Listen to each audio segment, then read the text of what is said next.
రాజమండ్రి ప్రభుత్వ ఆసుపత్రిలో రోగులకు మెరుగైన వైద్య సేవలు అందించేందుకు వైద్యులు కృషి చేయాలి అని సిటీ ఎమ్మెల్యే ఆదిరెడ్డి శ్రీనివాస్ కోరారు.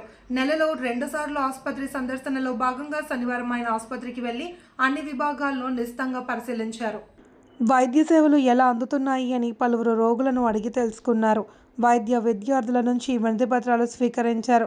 ఆసుపత్రికి ఓపీ సేవలను వచ్చేసరికి ఆలస్యం లేకుండా త్వరితగతిన వైద్య పరీక్షలు, చికిత్స జరగాలి అని ఎమ్మెల్యే ఆదిరెడ్డి శ్రీనివాస్ కోరారు.